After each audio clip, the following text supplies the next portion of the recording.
Emergency आलेली असते पेशंटला, तेव्हा डॉक्टर म्हणतात की वेळ फार कमी आहे. त्यावेळेला असं वाटतं की पैसे आणि आरोग्य वेगळं नाही. हेल्थ वाईज बघितलात तर त्याला इमर्जन्सी ट्रीटमेंटची गरज आहे, पण ऍडमिशन काउंटरवरती लगेच तुम्हाला इन्शुरन्स कव्हर तर मिळणार नाही. सो मी जेव्हा हेल्थ इन्शुरन्स घेतो काही मला चेकलिस्टच बघणं गरजेचं आहे. त्या चेकलिस्ट मध्ये काय काय येतं, इन्कम वाढलं तर सगळं ठीक होईल. पैसा आला तर सगळं ठीक होईल, पण पैसा आल्यानंतर बरेचसे प्रश्न पण येतात. पैशाचा सर्वात मोठा आपल्याला ऍडव्हान्टेज काय की फायनान्शियल स्ट्रेसचा फॅमिलीवर, लहान मुलांच्यावर काय परिणाम होतो. मुलं तुमची बॅलन्स शीट किंवा बँक अकाउंट वाचू शकत नाही, तुमचं इमोशनल टेम्परेचर समजू शकतात. फायनान्शियल प्लॅनिंग आहे ते मिडल क्लास साठी नाही. फायनान्शियल प्लॅनिंग म्हणजे आपण त्याला एक सेफ्टी बेल्ट म्हणतो. त्यामुळे ह्याची जास्त गरज कोणाला आहे तर आता इन्कम चांगला आहे तरी ताणतणाव होतो. डे टू डे मध्ये काही छोटा मोठा काही खर्च आला, सो तिथे आपल्याला पैशाची गरज भासते. मनी एन्झायटीमुळे काय होतं की सेव्हिंग करून प्लॅनिंग करून जगण्यापेक्षा हा जो योलो कॉन्सेप्ट आहे हा कसा घ्यायला पाहिजे. फ्युचरला इमॅजिनरी मध्येच ठेवून टाकलं, आणि त्यासाठी मी फ्युचरमध्ये माझी रिटायरमेंटची तयारी करून ठेवली आहे. Because your child cannot be your retirement plan. Expense management हा फर्स्ट स्टेप असू शकतो. नो कॉस्ट EMI हा फार इझिली अवेलेबल आहे. 1 year ऑफ मनी तुम्ही सरेंडर करायला लागलाय, वस्तूंवरती जास्त प्रेम करायला लागलाय हो. रादर दॅन इमोशन्स आणि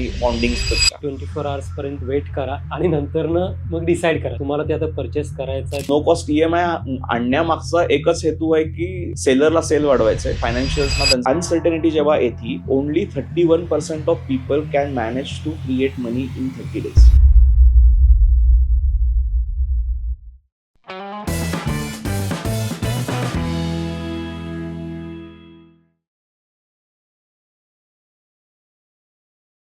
आज आपल्यासोबत अर्थतोष वेलनेस अँड हॅपीनेसचे फाउंडर आशुतोष स्वामी सर आहेत. ते AMFI registered mutual fund distributor आहेत. तसेच अनेक कुटुंबांना इन्व्हेस्टिंग हॅबिट्स बिल्ड करून त्यांचे गोल अचीव करण्यासाठी ते मदत करतात. हॅलो, मी doctor Sanjit. Welcome to the healthy show. आपण आसपास बघतो की एखाद्याचं इन्कम चांगलं आहे बाबा, सॅलरी चांगली येते, तरी पण सतत ताणतणाव असतो. म्हणजे महिन्याच्या शेवटी EMIs, मुलांची फीज, आईवडिलांच्या मेडिसिनचा खर्च, ह्याच्यामध्ये फार वेळा त्याची दमछाक होते. म्हणजे असा माणसाचं जर समजा तो डॉक्टरकडे गेला तर सगळे रिपोर्ट्स पण नॉर्मल येतात. मग हा माणूस हेल्दी आहे का? म्हणजे रिपोर्ट्स नॉर्मल आहेत म्हणून हेल्दी आहे का? तर त्याबद्दलच आज आपण चर्चा करणार की फिजिकल हेल्थ बरोबरच फिनान्शियल हेल्थ फार महत्त्वाची असते. तर आज आपल्यासोबत आहेत आपले financial health expert mister Ashutosh Swami sir. Welcome to the show sir. Yes, नमस्ते. सर, मला सगळ्यात पहिल्यांदा तुम्हाला विचारायचं आहे की आता जो सिनेरिओ आपण बघत होतो की खूप ठिकाणी म्हणजे जनरल सिनेरिओ बनत चालला आजकाल की इन्कम चांगला आहे, सॅलरीज येते, तरी ताणतणाव होतो, फिजिकली चेक केलं तर तो पर्सन नॉर्मल हेल्दी दिसतो. तर मग ह्याला असं म्हणू शकतो का की बाबा इन्कम वाढलं किंवा पैसा आला तर सगळं ठीक होईल? येस, पैसा आला तर सगळं ठीक होईल हा एक आपल्या इथं समज आहे. हा. पण पैसा आल्यानंतर बरेचसे प्रश्न पण येतात. ओके, तसेच प्रश्न आहेत. त्याच्या आधी आपण एक म्हणू किंवा तुम्ही म्हणतात की सो मेडिकली फिट आहे, रिपोर्ट्स वरती तर सगळं मेडिकली फिट आहे, पण त्याला ताणतणाव आहे कारण की तो फायनान्शियली अनसर्टन फील करतोय, त्यामुळे तो ऑटोमॅटिकली ताणतणाव येतोय. त्याला आपण काय म्हणतो की बेसिकली मनी एन्झायटी म्हणतो. कारण की अनसर्टेनिटी वरती त्यांनी पैशासाठी कामच केलं नाहीये. म्हणजेच काय, जसं तुम्ही मेडिकल रिपोर्ट्स काढता तसं फायनान्शियली साऊंड असल्याचा एक आपला ऍडवायझरी एक रिपोर्ट आपण बघतो की जिथं की 3 लेयर्स वरती माणसाच्या अनसर्टेनिटी असतात. एक तर आपण काय बघतो की अनसर्टेन येणारा मेडिकल एक्सपेन्सेस किंवा बिल्स काही एकदम आल्या किंवा डे टू डे मध्ये काही छोटा मोठा काही खर्च आला, काही इव्हेंट आला, सो तिथे आपल्याला पैशाची गरज भासते. बरोबर आहे. सो त्याच्यासाठी जर तयारी नसेल तर ऑटोमॅटिकली मनी एन्झायटी ही तुम्हाला कंटिन्युअसली सतवत असणार. सेकंड असतं की फिक्स्ड कॉस्ट तुमची आपली मंथली जास्त असते, म्हणजे तुमच्याकडे EMI बर्डन जास्त असतात. सो त्याच्यासाठी तुमच्याकडे कंटिन्युअस तरतूद नसते. And third is comes to and तुम्ही व्यवस्थित वेल इन्शुअर्ड आहात का, म्हणजे तुम्ही हेल्थ इन्शुरन्स व्यवस्थित घेतलाय का. अँड सेकंडली तुमचं फॅमिली प्रोटेक्शन, तुम्ही जर सोल अर्नर असाल तर तुम्ही फॅमिली प्रोटेक्शनसाठी लाईफ इन्शुरन्स घेतलाय का. सो ह्या 3 लेयर्स मध्ये जर तुम्ही बघितलात, जेव्हा तुमच्याकडे सर्टन नसतील, म्हणजे आता फॉर एक्झाम्पल कुठलाही माझ्याकडे खर्च आला तर माझ्याकडे कुशन रेडी आहे, ते जर कुशन रेडी नसेल तर मी माझ्या कंटिन्युअसली मनी एन्झायटी मध्ये राहतो. मनी एन्झायटीमुळे काय होतं की माइंड आपलं कंटिन्युअसली फाईट ऑर फ्लाईट मोड मध्ये राहतं. जेव्हा फाईट ऑर फ्लाईट मोड मध्ये जेव्हा माइंड राहतं अनसर्टिनिटीमुळे, तेव्हा झोप तुमची लागत नाही. मगाशी म्हणल्यामुळे ताणतणाव तुम्हाला कंटिन्युअस जाणवायला लागतो. तुमचे डिसिजन फटीग म्हणतो आपण, फायनान्शियल याच्यामध्ये काय होतं, डिसिजन फटिंग म्हणजे तुम्ही छोटे छोटे डिसिजन्स घ्यायला पण घाबरायला लागता, की आता मी हे घेतलं तर मग मला फ्युचरमध्ये त्यासाठी माझ्याकडे तयारी असेल का. ह्याच्यामुळे तुम्ही कंटिन्युअसली त्याच सायकलमध्ये राहता. सो त्या सायकलसाठी एक पर्याय आहे की त्याला जर तुम्ही फायनान्शियल फिट होण्यासाठी थोडंसं फायनान्शियल प्लॅन कडे वळायला लागेल. थोडंसं तुमचे नंबर्स तुम्हाला व्यवस्थित करून घ्यायला लागतील. एकदा सर्टनिटी आली फायनान्शियलमध्ये तर ऑटोमॅटिकली हा स्ट्रेस लेवल तुमचा कमी व्हायला चालू होतो. सो ह्याच्यासाठी सिम्पल गणित तेच आहे की फायनान्शियली फिट तुम्ही राहण्यासाठी थोडंसं काम करावं लागेल. ऑटोमॅटिकली ती सर्टनिटी जशी तुमच्या माइंडला हळूहळू यायला लागेल, तुमचं रिस्क अव्हर्जन तुमचा ऑटोमॅटिकली बेटर व्हायला लागेल आणि सगळ्याच गोष्टी सिम्पली व्हायला चालू होतील तुमच्याकडं. कारण की मनी इज बिगेस्ट, आपण म्हणतो की पैशाचा सर्वात मोठा आपल्याला ऍडव्हान्टेज काय की not buying a wealth but buying and delaying the uncertainty. म्हणजे तुमचं पॅनिकनेस कमी करण्याची ताकद पैशामध्ये आहे. जर तुमच्याकडे सर्टन अमाऊंट जर व्यवस्थित तयार असेल, कुशन जर तयार असेल इमर्जन्सीसाठी, सो तुम्ही कुठल्याही पॅनिकमध्ये घाबरून नाही जाणार, तुम्ही डिसिजन घेऊन मूव्ह ऑन व्हाल. सो ह्याच्यामुळेच मनी अँझायटी तुम्हाला साधत असते की being readiness for your financial uncertainties. म्हणजे पैसा आला की सगळं ठीक होतं हे असं नाहीये हा, की जोपर्यंत तुमचं प्लॅनिंग नसेल तर पण कितीही पैसा आला तरी एक्झॅक्टली ते एन्झायटी किंवा हे सायकल मध्ये आपण अडकून राहू शकतो. तुम्हाला ते बेसिकली त्यासाठी तुम्हाला मनी सिस्टीम लावणं गरजेचं आहे. म्हणजे आलेला पैसा आणि गेलेला पैसा ह्या दोन तुमच्याकडे नंबर्स येतात, पण जातो कसा ह्याच्यासाठी हा फार महत्वाचा आहे. आणि ह्याच्यासाठी तुम्ही जर मनी सिस्टम्स लावले, म्हणजे तुमचे फिक्स तुमचं जर अनालिसिस जर केलं डेली मंथली बजेटिंग ज्याला आपण म्हणतो, की नॉट रेग्युलरली तुम्ही ट्रॅक करणं गरजेचं नाहीये. तुम्ही मंथली तुमच्या 3 विषयामध्ये तुम्ही चेक करू शकता की तुमचे फिक्स्ड एक्सपेंडिचर्स किती आहे, की तुमचा जो मनी तुम्ही अर्न करा नाही करा तुम्हाला ते कॉस्ट द्यावेच लागणार आहे. सो त्यामध्ये मेजरली येतो आपले loans, then comes your insurance, rent असणार आहे तुमचं, त्यानंतर तुमचे प्रीमियम्स असणार आहेत. जर तुम्ही ते भरले नाहीत तर तुम्हाला क्लेम नाही मिळणार आहे. मग त्यानंतर तुमचे येतात इसेन्शियल्स, जिथं की तिथं तुम्ही काही कमी करू शकत नाही. ज्या इसेन्शियल गोष्टी आहेत तुम्हाला डे टू डे ग्रोसरीज आणि एज्युकेशन फीज मुलांच्या ह्या तर तुम्हाला द्यावेच लागणार आहेत. आणि त्यानंतर येतो शेवटी तुमची डिस्क्रिशनरी, ज्याला आपण लाईफस्टाईल एक्सपेंडिचर म्हणतो. ह्या 3 बकेटकडे तुम्ही थोडंसं टेंटेटिव्हली चेक केलं की किती पर्सेंटेज ऑफ रेशो त्यानंतर तुमच्याकडे सेव्हिंगला उरतोय ह्या 3 खर्च जाऊन, मग त्याला तुम्ही एक सिस्टीम लावली आहे का, की ज्याला आपण ऑटो सेव्हिंग आजकाल म्हणतो, सिम्प्लिफिकेटली आपण त्याला SIPs म्हणतो. ह्या तुम्ही जर सेट केल्या मग त्यामध्ये त्याचं गणित ऑटोमॅटिकली चालू राहतं. सो त्यामुळे तुम्हाला कळतं की फ्युचर हे इमॅजिनरी राहत नाही, फ्युचर हे तुम्हाला कुठेतरी सर्टनिटीमध्ये तुम्ही तयारी करायला चालू होतं. सो हेच बेसिकली मनी मॅनेजमेंट तुम्ही सिस्टीम लावू शकता. ही 1-2 दिवसाची गोष्ट नाही आहे, तर ही कंटिन्युअसली इम्प्लिमेंटेशनची प्रोसेस आहे. हळूहळू तुम्हाला त्यातनं फायदे दिसायला चालू होतील नक्की. पण आपण जेव्हा असं बोलतो तर खूप वेळा असं होतं की बाबा हे जे फायनान्शियल प्लॅनिंग आहे सो कॉल्ड, ते मिडल क्लास साठी नाही बाबा, ते ज्यांच्याकडे पैसे त्यांनी प्लॅनिंग करावं, त्यांनी मॅनेजमेंट करावं. होय, असं आहे का? आहे. लोकांना काय वाटतं फायनान्शियल प्लॅनिंग म्हणजे मोठ्या लोकांचा पोर्टफोलिओ मॅनेज करणं, श्रीमंतांचा पोर्टफोलिओ मॅनेज करणं म्हणजे फायनान्शियल प्लॅनिंग करणं. तर असं नाही आहे. फायनान्शियल प्लॅनिंग म्हणजे आपण त्याला एक सेफ्टी बेल्ट म्हणतो. सेफ्टी बेल्ट, गाडीचा ऍक्सिडेंट झाला तर ते श्रीमंत पण जाऊ शकतो आणि मिडल क्लास पण जाऊ शकतो. ज्याच्याकडे सेफ्टी बेल्ट असेल त्याच्याकडं रिस्क कव्हर करण्याची ताकद आहे, म्हणजे त्याच्याकडं तो ऍक्सिडेंटमध्ये जाण्याची कमी पर्सेंटेज आहेत. सो त्यामुळे ह्याची जास्त गरज कोणाला आहे तर आता फायनान्शियल प्लॅनिंगची गरज जास्त आहे ती मिडल क्लासलाच आहे. कारण की मिडल क्लासकडं कुशन नाही आहे, जे श्रीमंतांकडं फायनान्शियल कुशन आहे. म्हणजे कुठलीही अनसर्टिनिटी आले तरी त्यांच्याकडे ती कॅश रेडी आहेत, त्यांच्याकडे ते लिक्विडेट करून त्या प्रॉब्लेमला ते सॉल्व्ह करू शकतात. अनफॉर्च्युनेटली आपल्याकडं मिडल क्लासमध्ये ते नाही आहे. सो त्याच्यासाठी सर्वात महत्वाचं आहे की फायनान्शियल प्लॅनिंगच आहे. जर तुम्ही वर्ल्ड बँकचा इंडेक्स जर बघितला तर त्यात त्यांनी दाखवलं की अनसर्टनिटी जेव्हा येते only 31% of people can manage to create money in 30 days. म्हणजे 10 मधले 7 लोक हे तयार करू शकत नाहीत इमर्जन्सीज मध्ये मनी. मग इधर ते कशावरती डिपेंडेंट आहेत, एक तर त्यांच्याकडे जे असलेले असेट्स आहेत ते लिक्विडेट करावे लागतील, सेकंड लोन घ्यावं लागेल, म्हणजे फ्युचर इन्कम त्यांना सरेंडर करावं लागेल. सो आणि अनफॉर्च्युनेटली आपल्या इमर्जिंग इकॉनॉमीज मध्ये इंडियाचा रेशो फार कमी आहे, ह्याच्यामध्ये जेवढा हवा तेवढा नाहीये. Though we are talking about money sense मध्ये आजकाल भरपूर इन्फॉर्मेशन अवेलेबल आहे, पण अनफॉर्च्युनेटली काय इम्प्लिमेंटेशनला प्रॅक्टिकलिटीची जोड नाहीये.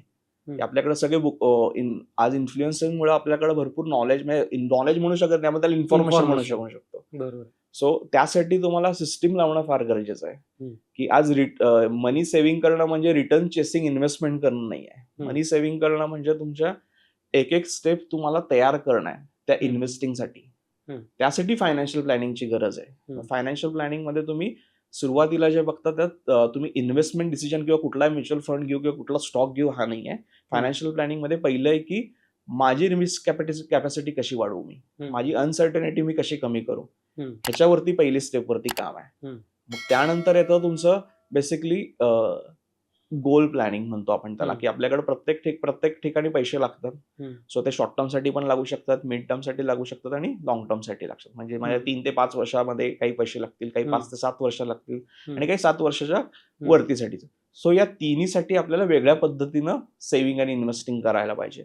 सो हे क्लिअरिटी कधी येतं जेव्हा तुम्ही फायनान्शियल प्लॅनिंग करायला चालू करता, तेव्हा तुम्हाला समजतं तुम्ही फ्युचर आजकाल आपण इमॅजिनरी मध्ये असतो की ठीक आहे पुढे बघू काय करायचंय. त्याच्यामुळे काय होतं की आपण प्लॅनिंगला तेवढा आपण इथं जितकी पाहिजे तेवढी तितकं आपण इम्पॉर्टन्स देत नाही. आणि असं वाटतं की प्लॅनिंग म्हणजे दरवेळेला बसून डायरीत आपण सगळं बजेटिंग करत बसणं, असं नाही. एकदा सिस्टीम लावा तुम्ही. आणि आजकाल इतकं सोपं झालंय ते सिस्टीम लावणं, कारण की तुमच्याकडं SIP सारखं मोठं टूल आहे. त्यामध्ये नॉट नेसेसरली तुम्ही भरपूर रिटर्न मिळणारे इन्व्हेस्टमेंट असं नाही आहे. तुम्ही पैसे पार्क करण्यासाठी पण SIP करू शकता. छोटे छोटे इमर्जन्सी फंडसाठी पण तुम्ही SIPs करू शकता. तुम्ही तुमच्या इन्शुरन्स प्रीमियम तयार करण्यासाठी SIPs करू शकता. हे काय तुमच्या बेसिकली मनी सिस्टीम्स झाले. म्हणजे ऑटो सेव्हिंग एकदा मोड लावलं की तुम्हाला जास्त ताण घ्यावा लागत नाही, ऑटोमॅटिक ते व्हायला चालू होतं आणि तुमची रिस्क कॅपॅसिटी वाढायला चालू होते. मग असं म्हणू शकतो का की फायनान्शियल प्लॅनिंगमध्ये एक्सपेन्स मॅनेजमेंट हा फर्स्ट स्टेप असू शकतो? जसं तुम्ही मगाशी 3 बकेट्स सांगितले की तो प्रायमरी स्टेज असायला पाहिजे, की प्रत्येकाला पहिल्यांदा हे कळायला पाहिजे की बाबा माझ्या इन्कम बरोबर एक्सपेन्स काय जातं, असं म्हणू शकतो सेफली आपण? हो, बरोबर आहे. आपल्याला म्हणजे एक्सपेन्स रेशो तुम्हाला कळतो. एक्सपेन्स रेशो समजला की तुम्हाला तुमचा सेव्हिंग रेशो कळतो, इन्कमच्या अगेन्स्ट किती होतं. सो आणि आजकाल काय झालं की नो कॉस्ट EMI हा फार इझिली अवेलेबल आहे. म्हणजे मोठ्या आज साईट्सवरती 50,000 जर व्हॅल्यू असेल त्या फोनची तर खालती दाखवताना 5,000 आणि कंसात पर मंथ लिहिलं असतं. त्यामुळे मेंटली आपण काय विचार करतो की अरे 5,000 तर आहे माझ्या इन्कमच्या, एवढं काही नाही.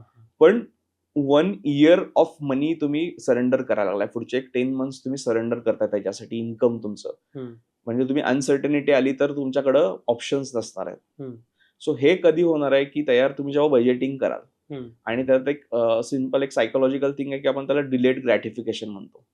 एक्सपेंडिचर कंट्रोल करण्यासाठी. डिलेड ग्रॅटिफिकेशन म्हणजे काय की आज एखादी गोष्ट माझ्या मनामध्ये आली घेण्यासाठी, ती घेण्याआधी त्याला ऍटलीस्ट 24 hours द्या. ओके, 24 hours द्या. त्यानंतर बघा की 24 hours नंतर तेवढीच ती अर्ज राहते का, तर जर व्हॅल्यू ऍडिशन करायचं असेल तर ते घेऊन टाका. नसेल तर मग ट्राय करा की त्याला आपण पहिला सेव्ह करू, मग त्यानंतर 10 month नंतर ती वस्तू घेऊ. माझ्यात नॉट नेसेसरली आता आयफोन लॉन्च झाल्यानंतर मी EMI मध्ये घेण्यापेक्षा पुढच्या लॉन्चसाठी मी आता तयार करू शकतो पैसे थोडं थोडं सेव्ह करणं, रादर दॅन मी लोनवरती बर्डन राहणार नाही. म्हणजे इन बिटवीन जरी अनसर्टिनिटीज जरी आल्या तरी ते पैसे सेव्ह झालेले मी त्यासाठी मी कंट्रोल माझ्यासाठी त्यासाठी ते कंट्रोलसाठी माझ्या मदत होतील, ज्या रिस्क कंट्रोलसाठी. सो ह्याच्यामुळे ऑटोमॅटिकली तुमचं कंट्रोल होणार आहे एक्सपेंडिचर्स वरती आणि लॉंग टर्म साठी तुम्ही विचार करायला चालू कराल. पण हे प्रॅक्टिकली पॉसिबल आहे? म्हणजे तुम्ही जे म्हणलं की 24 hours पर्यंत वेट करा आणि नंतर मग डिसाईड करा की वेदर तुम्हाला ते आता परचेस करायचं आहे, तुम्हाला ते वापरायचं आहे, घ्यायचं आहे, नाही घ्यायचं आहे. म्हणजे त्याचं कारण मी आणि विचारतो तुम्हाला की फर्स्ट म्हणजे नो कॉस्ट EMI. जे युजली लोन आता असंही मिळतं, म्हणजे प्रत्येकाला जवळपास झाले की हे घ्या हे घ्या, त्याला टेम्पटेशन्स आहेत किंवा कंपनी इतके लुक्रेटिव्ह सगळ्या ऑफर्स करतात की ते it's very difficult to avoid. म्हणजे मी कसं अवॉइड करू? म्हणजे 1 लाखाची गोष्ट मला जर 2,000 मध्ये आजच्यापासून मिळते आणि डिफिकल्ट टू कॅल्क्युलेट की मी फ्युचर कॉस्ट हे सरेंडर करतोय त्याची प्राइस. आणि दुसरी म्हणजे ऑनलाईन शॉपिंग आणि ह्या सगळ्या ज्या गोष्टी आहेत त्याच्यामुळे तो इझिली अवेलेबल आहे. म्हणजे मी रात्री 2 वाजताही ते जर मला जाग आली आणि मला वाटलं तर मी परचेस करू शकतो. मग ह्या सगळ्या गोष्टी असताना हे कसं म्हणजे मेंटेन करायला पाहिजे किंवा डिले करायला पाहिजे? प्रॅक्टिकली डिलेड ग्रॅटिफिकेशन अप्लाय कसं Yeah. करू शकतो? ह्याला सिम्पल आहे.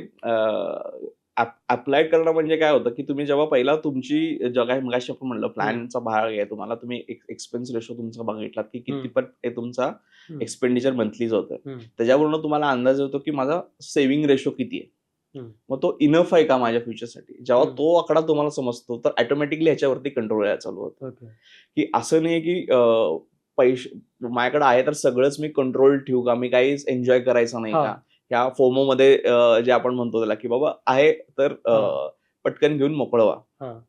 पण ह्याच्यामुळं तुम्ही अजूनही डेट ट्रॅप मध्ये जाताय. हम्म. तो अजून ती सायकल जे मगाशी म्हणलं मनी अँझायटी, हम्म. तो परत तुम्हाला तिथं कुठं ना कुठं तरी तो हिट करणार आहे. हम्म. रादर दॅन हिटिंग दॅट तुम्हाला तो शेवटी कॉन्शियस डिसिजन घ्यायचे. हम्म. ह्याला आपण कोणीच हे म्हणू शकत नाही. तो प्रत्येकाचा इंडिव्हिज्युअल डिसिजन आहे, कारण की हा पर्सनल फायनान्सचा पार्ट आहे. त्यामुळे each one has a different approach, each one has different backing of money, and each one has different set of income. तो सर्टन इन्कम आहे की अनसर्टन इन्कम आहे हे याच्यात अगेन्स्ट आहे. सो त्यामुळे हे तुम्हाला प्रॅक्टिकलिटी आणणं हे गरजेचं आहे. मी असं म्हणणार नाही की कितपत सोपं आहे, अवघड आहे, असं काहीच नाहीये. एखादी गोष्ट तुम्ही घेण्याआधी माहित, किंवा तुम्ही त्यात अजून एक करू शकता की तुम्ही त्याला एक काय म्हणतात आपण स्लॅब्स करा, की एक 2 to 5,000 पर्यंतच्या गोष्टी, 5 to 15,000 आणि 15 अबाव, डिपेंड्स ऑन तुम्ही याच्यात चेंज करू शकता. मग ह्या गॅप मधला जर एखादा प्रोडक्ट किंवा एखादी मला घ्यायचं असेल तर मी किती वेळ थांबवू शकतो, ह्याच्यात सोपं करा तुम्ही. ह्याच्यात अजून थोडंसं की एक 2 to 5,000 असेल, ठीक आहे, मग मी ट्वाईस अफोर्ड करतो का एका महिन्यामध्ये ती वस्तू घेणं, तर मग घेऊन टाका. जेव्हा अजून थोडेसे अमाऊंट वाढती तेव्हा थोडा थांबा, की कारण ती गोष्ट पळून जाणार नाही, ती सेलसाठीच आहे. तुम्ही आज जरी आलात तरी उद्या जरी कार्टमध्ये तुम्ही सेव्ह करून ठेवू शकता. So wait for it again. आणि जेव्हा त्याच्यापेक्षा जास्त गोष्टी आहेत तेव्हा एक वीक थांबवून बघा, की is it a value adding in your life or not. ते तुम्हाला क्लिअर होऊन जाईल की. आणि अशा बऱ्याच गोष्टी आपण घेऊन ठेवलेल्या असतात अर्जन्सीमध्ये, आणि त्यामध्ये पण तुम्ही लव्ह पीपल नॉट थिंग्स, एक मी मध्ये कॉन्सेप्ट वाचली की आपण काय करतो, आपण आजकाल वस्तूंवरती जास्त प्रेम करायला लागलो रादर दॅन इमोशन्स आणि बॉन्डिंग्स पेक्षा. मग अशा आपण end up buying most of the things ज्या आज आपण युज करत नाहीये. त्यामुळे एक बॉक्स घेऊन बघा की अशा किती माझ्याकडे आज घरात वस्तू आहेत, मी 30 दिवस मोर दॅन 30 डेज मी त्याला शिवलेलंच नाहीये, मी त्याला हातच लावला नाही किंवा त्याला युजच केलं नाहीये. सो जेव्हा ह्या गोष्टी तुम्हाला हळूहळू रिअलाइज होतील तेव्हा तुम्हाला समजेल की खरंच मला एवढ्या मटेरियलिस्टिक गोष्टींची गरज आहे का, इसेन्शियल्स. मग ते ऑटोमॅटिकली सायकोलॉजिकल तयार करायला लागणार आहे. काय लागलंय आपल्याला शाळेपासून किंवा त्यानंतर आपल्या अडसोलंट एज मध्ये किंवा आत्ताच्या ह्याच्यामध्ये हे कोणीच शिकवलं नाहीये. मनी मॅनेजमेंट बाबा असं आहे, हे असं राहिलं पाहिजे. नो डाऊट आपल्याकडं पूर्वीपासून आपले आई वडील सेव्ह करत यायचे, पण आज काय झालंय, आपण जसं बाहेर पडलोय तसं आपण आपले डिसिजन घ्यायला मोकळे झालोय. आणि पूर्वी जर बघितलं तर फर्स्ट जो तुमचा टीव्ही आला होता तो लोन वरती आला नव्हता, तो सेव्ह करून आला होता. सो हेच बेसिक उत्तर आहे की परत तुम्हाला त्यांचीच व्हॅल्यू सिस्टम तुम्हाला घ्यायची आहे, तुम्हाला अजून सिम्प्लिफाय वेनं तुम्ही त्याचं यूज करू शकता. सो हे आज ना उद्या इम्प्लिमेंट करावंच लागणार आहे, because where jobs and uncertains, business राहील नाही राहील हा पण अनसर्टिनिटी आहे. त्यामुळे तुम्ही अनसर्टिनिटी मध्ये जगून अँझायटी वाढवण्यापेक्षा गरज ह्याची आहे की मनीची पॉवर ओळखा आणि त्याला डिसिजन मेकिंग इझी करण्यासाठी यूज होईल अशा पद्धतीनं स्टोअर करून ठेवा. म्हणजे रादर दॅन इम्पल्सिव्ह बाईंग करण्यापेक्षा कोणतं तरी कॉन्शियस बाईंग वर लक्ष दिलं पाहिजे. हा हॅबिट आहे, ह्याला काही करू शकत इट्स लाईक अ मसल, ते तुम्हाला डेव्हलप करावं लागणार आहे. जसं हळूहळू बाकीच्या गोष्टी तुम्ही जशा शिकलात तशा पद्धतीनं तुम्ही ह्या पण हळूहळू गोष्टी शिकाल.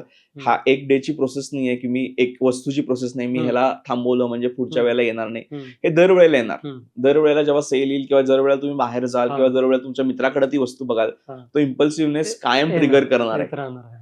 पण तो हळूहळू त्याला पॅटर्न, तुमचा जो पॅटर्न आहे, जो हॅबिट तुम्ही लावलेला आहे, तो तुम्हाला त्याला बीट करायला तुम्हाला सोपं जाणार आहे.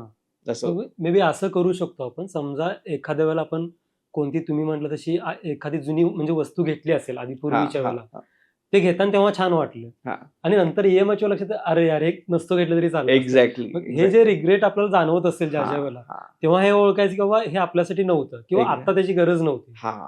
मग कदाचित फ्युचरला हे अप्लाय करावं लागेल, की मी फ्युचरमध्ये हे घेतल्यानंतर मी रिग्रेट करेन का बाबा? Right right right. जर जेव्हा आपण कॉन्फिडन्स असू की बाबा मला रिग्रेट नाही होणार, म्हणजे त्याचं स्पेंड केल्यानंतर किंवा तो पे करताना येस EMI येस येस, तेव्हा तुम्ही ऑटोमॅटिकली त्या वस्तूतनं व्हॅल्यू किती Value मिळते किती मला मिळेल हे बघायला हे बघायला ऑटोमॅटिक तुम्ही चालू कराल. हां. जेव्हा तुम्हाला ती व्हॅल्यू मी पे करतोय आणि त्यातनं व्हॅल्यू माझ्या किती ऍडिशन होते लाईफमध्ये हे जेव्हा तुम्हाला हळूहळू समजत जाईल हां. तेव्हा ऑटोमॅटिक गोष्टी सोप्या होऊन जातील. जेव्हा सुरुवातीला जो तुम्हाला रेजिस्टन्स यायचा माइंडचा पटकन घेण्याचा तो हळूहळू कमी होत जाईल आणि हे तुम्ही बाय द टाइम तुम्ही हळूहळू शिकत जाल. असं काही नाहीये की नॉट नेसेसरीली इमिजिएट ते जमेल, पण हे आज ना उद्या हे जमवावं लागणार आहे. Because we are majorly middle class people in India. Yes. So त्यामुळे एक अनसर्टिनिटी ऑफ इयर जर आलं तर we will go back to 5 years back in Back. Financially Yes. लेवलला आपण परत जाऊ शकतो. Yes. सो रादर दॅन ह्या गोष्टी हळूहळू आपल्याला डेव्हलप कराव्या लागतील हम्म. आणि ह्याला नॉर्मलाइज करावं लागेल तुमच्या आयुष्यात तुम्हाला. हा. आणि मगाशी जसं तुम्ही बोलत की नो कॉस्ट EMI, आता हे कदाचित खूप लोकांना माहित पण असेल की नो कॉस्ट EMI असं ॲज सच नसतं, it's a kind of a trap. Yes yes.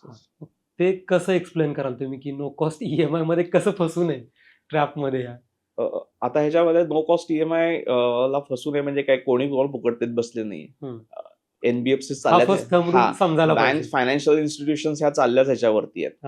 तुमचं स्पेंडिंग वाढलं आणि each and every company want to come in India because spending people are more. So nobody is giving you free. So ते तर part आहे.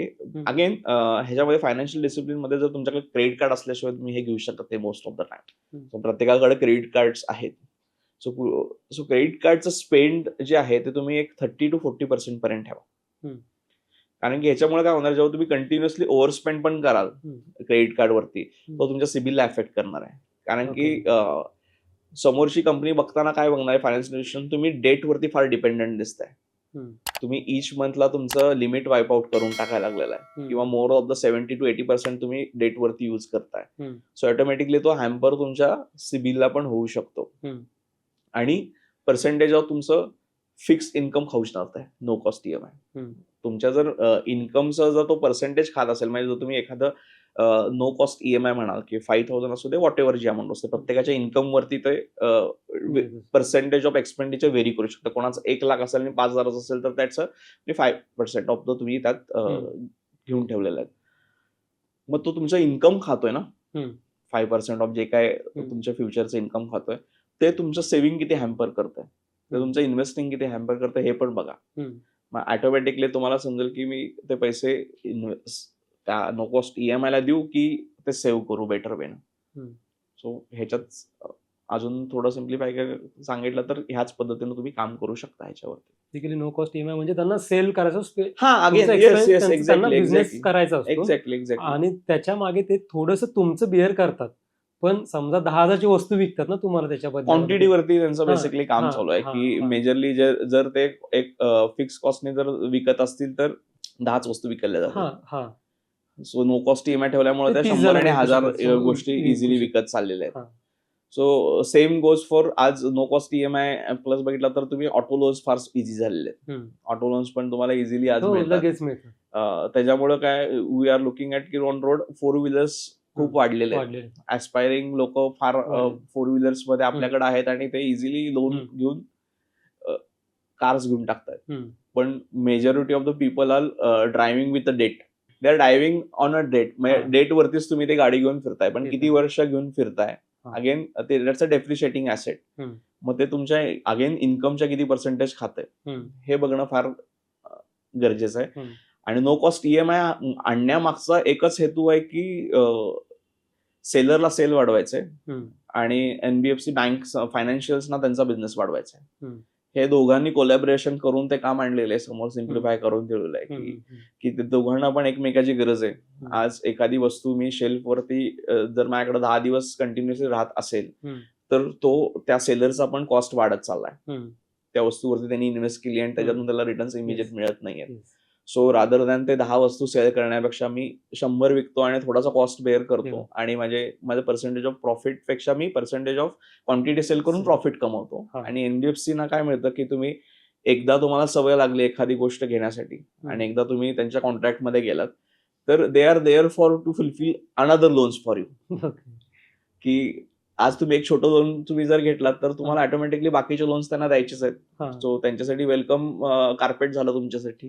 Okay. मग N number of loans आणि products त्यांच्याकडे available आहेत. मग तुम्हाला ते नवीन क्रेडिट कार्ड देतील. मग आजकाल क्रेडिट कार्ड्स वरती बऱ्याचशा गोष्टी आपण व्हिडिओज आहेत की बाबा इतके सेव्ह करा, इतकं हे घ्या. पण ठीक आहे, ह्या गोष्टी आहेत सगळ्या बरोबर आहे, तुम्ही बेनिफिट करून घेऊ शकता. पण त्याच्यासाठी तुम्ही किती क्रेडिट कार्ड्स घेणार आहेत आणि किती किती तुम्ही ट्रॅक ठेवणार आहे हे प्रत्येकाला जमेल असं नाहीये. तुम्हाला एखाद्या एक्स मित्राला जमत असेल तेच तुम्हाला जमेल असं पण नाहीये. सो त्यामुळं महत्वाचं काय की ह्या डेट ट्रॅप मध्ये जाण्याआधी या नो कॉस्ट EMI मध्ये जाण्याआधी बघा की ऍक्च्युअली कॉस्ट ऑफ इन्कम तुमच्या किती चाललंय तर नो कॉस्ट EMI मध्ये. मग ऑटोमॅटिकली, कारण की हे कोलॅबरेटिव्ह काम आहे नो कॉस्ट EMI. सो आपण खुश व्हायचं कारण नाही की मला ऑफर करते नो कॉस्ट EMI आहे. कारण की बघा की आता म्हणजे पूर्वी त्यांचा पार्ट ऑफ बिझनेस आहे. पूर्वी आपण खिशातनं पैसे काढून द्यायचो आणि मग ती वस्तू घेऊन यायचो. आज हे मधलं सायकोलॉजिकली होतच नाहीये. त्यामुळे आपल्याला वाटतच नाही पैसे खर्च करतोय ऑटोमॅटिकली. त्यामुळं ट्रॅक ठेवणं फार गरजेचं आहे. अगेन लिमिट सेट करून ठेवणं स्पेंडिंग वरती फार गरजेचं आहे. नाहीतर मग लो कॉस्ट EMI हे इन्क्रीजेस होत जाणार आहेत ऑटोमॅटिकली. सो त्याला दुसरं गोष्ट ह्यात अजून बरेचसे प्रोडक्ट यायला चालू होतील, अजून काहीतरी पुढं ऑप्शन्स इनोव्हेटिव्ह प्रोडक्ट्स आणतील. पण अगेन मग तिथं तुम्ही उद्या जाऊन तुम्ही तुमचे आज म्युच्युअल फंड प्लेस करून पण तुम्ही वस्तू घेऊ शकता. त्याला पण इतकं सिम्प्लिफाय केलेलं आहे. तुम्ही जसे तुम्ही FDs आणि याच्या अगेन्स्ट लोन्स काढता तसे आजकाल इन्व्हेस्टमेंट्स ठेवून पण तुम्ही लोन काढून वस्तू घेऊ शकता. हे पण ऑप्शन ते हळूहळू त्यामध्ये देतील. मग असं म्हणू शकतो की मेजॉरिटी हे जे ऑफर्स किंवा वेगवेगळे इनोव्हेटिव्ह फायनान्शियल प्रोडक्ट असतात ते बेसिकली त्यांच्या इंटरेस्टसाठी असतात, रादर दॅन बायर किंवा आपल्या कस्टमरच्या इंटरेस्टसाठी नसतात. एक्झॅक्टली. कारण की त्यांना नवीन आणल्याशिवाय त्यांचा बिझनेस, तुम्ही अदर साइड ऑफ डेस्कने विचार करा की त्यांना त्यांचा प्रॉफिट रेशो वाढणार कधी, त्यांची प्रोडक्ट एका सर्टन पर्यंत एक प्रोडक्ट चाललंय आणि त्यांना कुठेतरी गॅप दिसतीये की बाबा मी इथं टॅप करू शकतोय आणि हे टॅप होत नाहीये. तर उद्या जाऊन ते हेही करतील की एक असा पोर्टल बनवतील जिथं तुम्ही तुमचे इन्व्हेस्टमेंट सेंट्रलाइज ठेवा, आम्ही त्याच्यावरती तुम्हाला लोन देऊ. सिम्प्लिफिकली. मग तुम्हाला पण कळत मला हे तर वाढत चाललेलं आहे इन्व्हेस्टमेंट, माही काय मी सरेंडर तर करत नाहीये, पण तुम्ही त्याला काहीतरी कॉस्ट बेअर करताच आहे. सो त्यामुळे हे त्यांच्या फायद्याचं आहे नक्की, हे आपल्या पण फायद्याचं आहे. पण जी गरज असेल तर तिथं तो फायदा करून घ्या. असा नाही की आज तुम्ही फायदा करून घेऊ शकत नाही. अनसर्टेनिटीज मध्ये तुम्हाला क्रेडिट कार्ड कधी कधी युजफुल होऊ शकतं. सो तुमचा अगेन कॉन्शियस असलं पाहिजे, कॉन्शियस असणं गरजेचं आहे की बॅक ऑफ द माइंड मध्ये तुमचे नंबर्स जर तुम्हाला माहित असतील फिनान्शियल्स, तर मग ते ऑटोमॅटिकली किती ट्रॅप्स होतात, you can beat that and तुम्ही तुमचा फायदा करून घ्या त्या गोष्टीतनं. जर तुम्हाला जर नसेल तर हाफ नॉलेजमुळे तुम्ही बऱ्याचशा गोष्टी मिस करून जाल, rather than taking advantage of this those thing become disadvantage to you. कोणी तुम्हाला फ्री आणि नो कॉस्ट देत नाहीये. दे आर वर्ड्स अगेन तसे आहेत की जे तुम्हाला त्यात ओढून आणतील. सो हे नक्की जाणून घ्या कुठल्याही नो कॉस्ट EMI घेण्याआधी इथून पुढं. आता हे बोलताना मला एक गोष्ट लक्षात आली की पण फार वेळा किंवा अलीकडे एस्पेशली कोविड नंतर काय झाले की यू ओनली लिव्ह वन्स हा जो कॉन्सेप्ट हा फार हे व्हायला लागलाय. कारण कदाचित फार लोकांना असं वाटलं की कोविडच्या वेळेला स्पेशली जेवढ्या ज्या डेथ झाल्या किंवा ज्या गोष्टी घडत गेल्या त्यानंतर बऱ्यापैकी पॉप्युलेशनला असं वाटतंय की बाबा अशी अनसर्टनिटी कधी येऊ शकते. मग पुढचं फ्युचरला मी हे इतकं सेव्हिंग करून प्लॅनिंग करून जगण्यापेक्षा वाय डोंट वी एन्जॉय नाव. मग हा जो योलो कॉन्सेप्ट आहे हा कसा घ्यायला पाहिजे? नो डाऊट ते आलेले, कारण की आपण त्या खूपच स्ट्रेसफुल पिरियड मधनं गेलो की कम्प्लिटली, म्हणजे असं होतं की डेथ इज सर्टन. म्हणजे no doubt our life journey towards the death आहे, पण तेव्हा ती अशी होती की कधीही कोणाला होऊ शकतं. ह्या माइंडसेट मध्ये आपण त्या पिरियड मध्ये होतो. त्यामुळे मग ते हळूहळू असं झालं की बाबा आता करतोय तर करून टाक. त्यामुळे तुम्ही भेटला त्यानंतर जर टुरिझम आणि हे जर भेटलं इंडस्ट्री हॅज बूम्ड की majorly people started spending on travelling. आणि आता जर बघितलं तर की people are spending on travelling on debt, म्हणजे क्रेडिट कार्ड्स वरती ते ट्रिप्स करतात. त्या जे काय म्हणतात यू लिव्ह ओनली वन्सच्या ह्याच्या खाली त्यातनं मी मुवमेंट्स एन्जॉय करतो आणि मी तो पिरियड एन्जॉय करतो. आणि मग पण अगेन जर हे बघितलं तर तुम्ही फ्युचरला इमॅजिनरी मध्येच ठेवून टाकले. हो. फ्युचर तुम्हाला वाटतं की असं होऊन जाईल काही ना काहीतरी, जसं हम्म. मी आज करतो तसं होऊन जाईल. हम्म. पण ह्याचा अनकॉन्शियसली आपल्याला हे समजत नाहीये, जसं आपण आज तुम्ही 20s-30s मध्ये तुम्ही योलो जे काय म्हणता आपण, हम्म. जसं तुम्ही 40s मिड 40s क्रॉस कराल, तुम्ही हम्म. 50s मध्ये जाल, तेव्हा तुम्हाला एक रियालिटी हिट करेल हम्म. की am I prepared for this ageing age, hmm. आणि त्यासाठी मी फ्युचरमध्ये माझी रिटायरमेंटची तयारी करून ठेवली आहे का, हम्म. की माझ्यासाठी कोण दुसरं काम करणार नाही, because your child cannot be your retirement plan. Hmm. We don't know having child or not, there is again that is a question. पण तो एक आहे की your child cannot be your retirement plan and your parent cannot be your emergency plan. So हे तुम्हाला तेव्हा जाऊन जर तुम्ही मेजॉरिटी जर हिट करत असेल रियालिटी की अरे मी काहीच केलं नाही ह्या पायी, सो तो सिच्युएशन असणार की तुमच्याकडे पिरियड ऑफ इयर्स पण वर्किंग कमी आहेत आणि तुम्हाला तेवढ्या पिरियडसाठी तुम्हाला इन्व्हेस्टिंग सेव्हिंग पण करायचंय आणि हा कुठंच रेशो मॅच होत नाहीये. मग अशा वेळी काय व्हायला चालू होणार आहे की तुम्ही रिस्क टेकिंग इन्व्हेस्टिंग मध्ये तुम्ही पैसे टाकायला चालू करणार की बाबा ज्याच्यात तुम्हाला बरेचसे पैसे मिळायला चालू होतील. तुम्ही ऑलरेडी अनसर्टनिटी मध्ये आहात आणि तुम्ही अजून ओव्हर अनसर्टनिटी प्रोडक्ट्स मध्ये तुम्ही इन्व्हेस्ट करायला लागलात तर again that become the mess of life.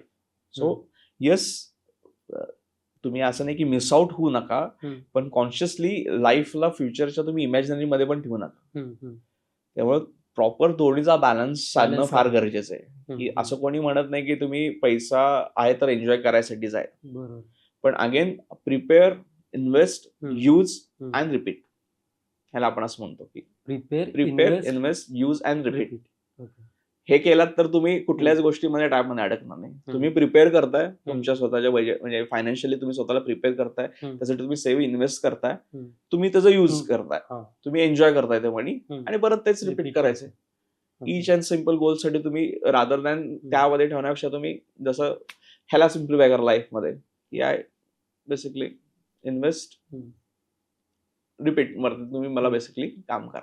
म्हणजे युजली आपण हॉस्पिटल्समध्ये वगैरे आम्ही बघतो जेव्हा की इमर्जन्सी आलेली असते पेशंटला आणि हॉस्पिटलमध्ये जेव्हा डॉक्टरांच्याकडे जातात तेव्हा डॉक्टर म्हणतात की वेळ फार कमी आहे, इधर आपल्याला ऑपरेशन करावं लागेल किंवा हाय एंड कोणतं तरी ICU मधल्या प्रोसिजर्स करावे लागतील. आणि तेव्हा जेव्हा नातेवाईक मग ते जेव्हा ॲडमिशन काउंटरवर जातात तेव्हा तिथे सांगलं की बाबा ॲडव्हान्स भरावं लागेल एवढा.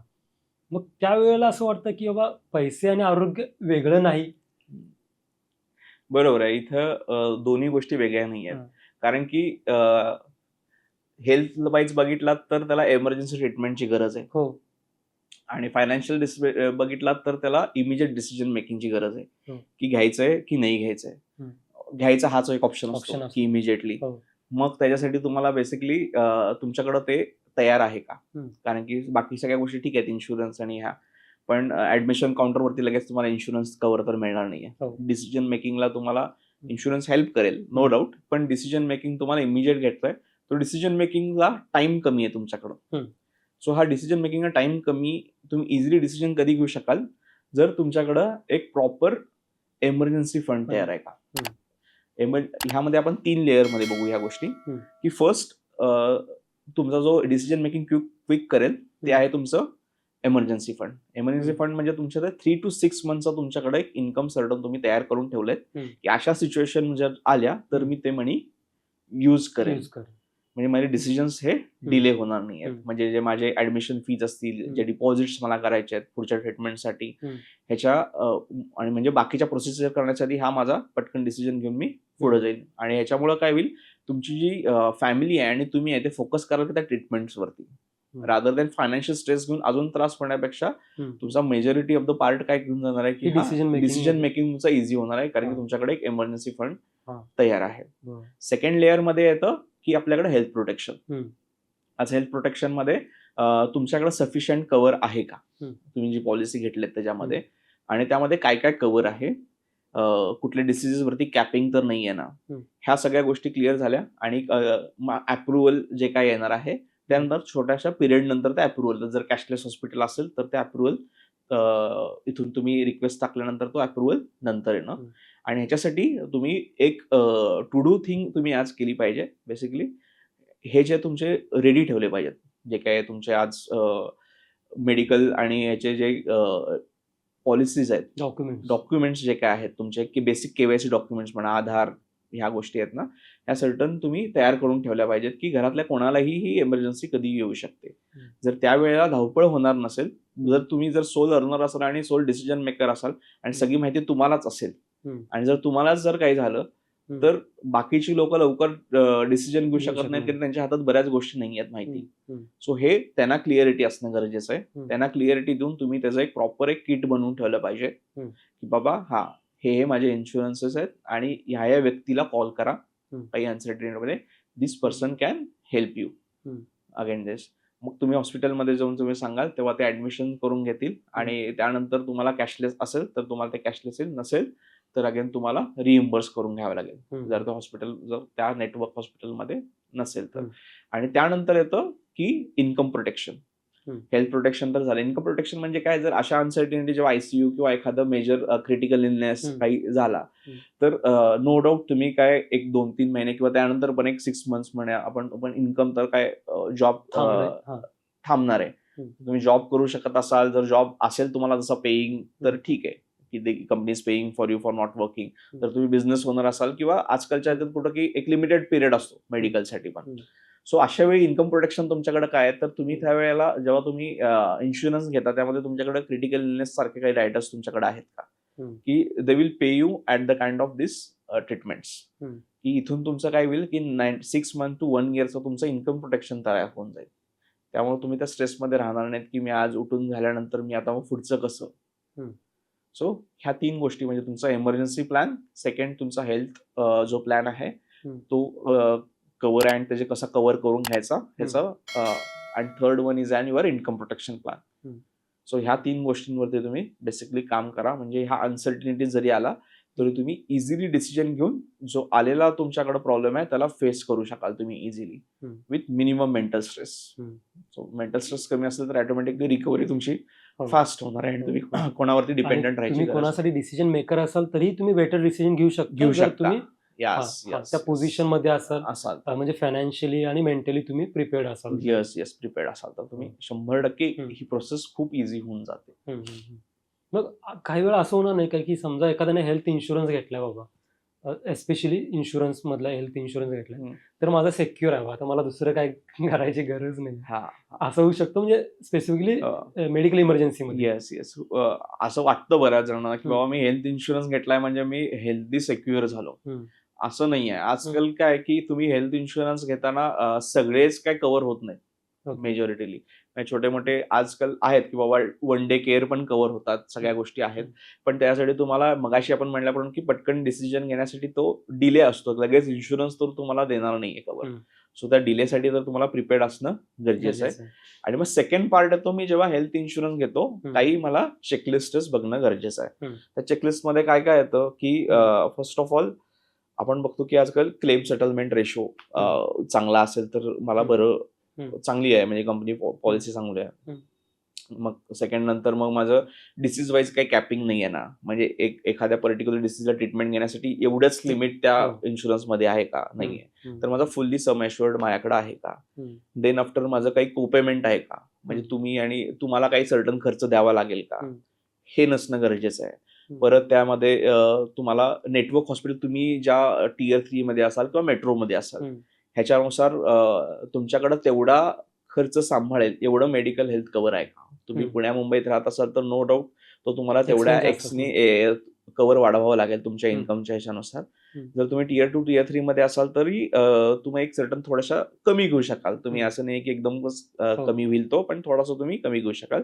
अगेन तुमच्या आजूबाजूला आहे तिथं बाबा जिथं ट्रीटमेंट्स होत आहेत चांगल्या अशा हॉस्पिटल, नेटवर्क हॉस्पिटल आहे का हे बघणं फार गरजेचं आहे. त्याच्यामध्ये तो टायअप आहे का कॅशलेस. नाहीतर मग काय होणार की आजूबाजूला नेटवर्क हॉस्पिटल त्यांनी दिलेत 1000ची लिस्ट, पण जिथं ऍक्च्युअली ट्रीटमेंट्स घ्यायला लागणार आहेत असे जर मल्टी स्पेशालिटी मोठे हॉस्पिटल सहज नसतील तर मग त्यावेळेला तुम्हाला कॅशलेस मिळणार नाही. तुम्हाला अगेन तुमच्या आउट ऑफ पॉकेट भरायचंय, मग ती प्रोसेस लांबवून जाते. आणि याच्यामध्ये रिस्टोरेशन बेनिफिट एक म्हणतात की बाबा परत तुम्ही आज जर वाईप आउट केलं जर तुमचं तर परत तुम्हाला इन्शुरन्स कंपनी परत त्या डिसीजसाठी तर परत पूर्ण तुमचं सम इन्शुअर्ड परत तुम्हाला त्या वर्षी परत देती करून. सो अशा काही बेनिफिट्स त्यामध्ये आहेत का, ह्या गोष्टी तुम्ही चेक करून मग ती पॉलिसीज घ्या. आणि जर तुम्हाला काही प्री एक्झिस्टिंग डिसीजेस काही असतील तर त्या प्युअरली मेन्शन करा जेव्हा तुम्ही पॉलिसी घ्याल. हम्म.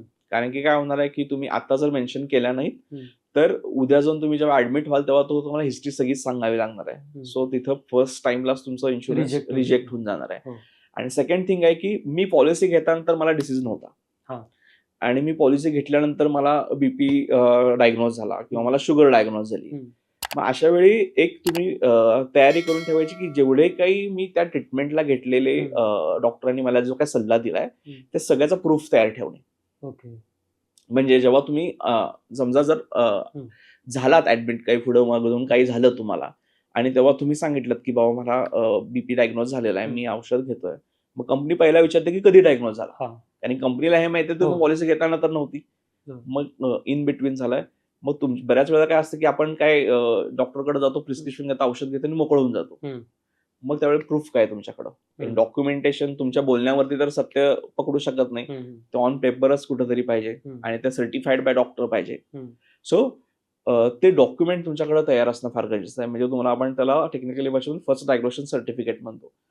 हा, हे सर्टिफिकेट जर तुमच्याकडे असेल तर कंपनीला पण क्लिअरली कळतं की बाबा हा, जर त्या डॉक्टरांकडे तुम्ही गेला असाल आणि तुम्हाला फर्स्ट टाइम जर अशा काही क्रोनिक डिसीजेस झाले असतील तुम्हाला किंवा आणि कुठलाही डिसीज जर झाला असेल तर त्याचं डायग्नोसिस सर्टिफिकेट घ्या की जेणेकरून फ्युचरमध्ये जर काही क्लेम असेल तो रिजेक्ट नाही होणार. कारण की तुमच्याकडे आन्सर आहे त्याच्यासाठी. प्रॉब्लेम काय, आज क्लेम सेटलमेंट रेशो सगळीकडे हायलाइट केला जातो. तो 90% ऑफ द अबाव असतो बऱ्याच वेळेला कंपन्यांचा. पण experience of settling the claim हा फार खराब असतो. ओके. तो कसा चेक करायचा, म्हणजे कुठे तो चेक करायला अजून पॅरामीटर तर नाहीये अनफॉर्च्युनेटली. IRDA जे regulator authority is working on that. थोडंसं अजून याच्यात क्लिअरिटी आलं म्हणजेच काय, फॉर एक्झाम्पल माझा क्लेम सेटलमेंट रेशो समजा माझ्याकडे 10,000चे जर मी 10 क्लेम सेटल केले तर मी 100% क्लेम सेटलमेंट मध्ये जातो. पण रिजेक्ट जर मोठे मोठे क्लेम्स होत नसतील तर मग काय पॉईंट नाहीये त्या ह्याच्या. म्हणजे तर ती कंपनी कुठंतरी तुम्हाला मोठ्या क्लेमसाठी तुम्हाला सतावते किंवा मोठे क्लेम देतीये पण द्यायला टाइम भरपूर लावते. म्हणजे तुमच्याकडे कंटिन्युअसली डॉक्युमेंटेशन डिमांड करणं, मग तो टाइम त्यासाठी जातो बऱ्याच वेळा 3 महिने 6 महिने. आणि जर बघितलं तर मेंटली प्रत्येक माणूस फॉलोअप घेऊ शकत नाही. 1-2 महिन्यानंतर काय करतो माणूस, सोडून देतो, गिव्हअप करून देतो, जाऊ दे काय होत नाहीये. पण जर तुम्ही फॉलोअप ठेवलं तर फॉलोअप ठेवण्यासाठी तुमच्याकडे जर रेकॉर्ड किपिंग व्यवस्थित असेल तर तो तुम्हाला क्लेम लवकर मिळतो. पण अनफॉर्च्युनेटली ह्या गोष्टी आहेत.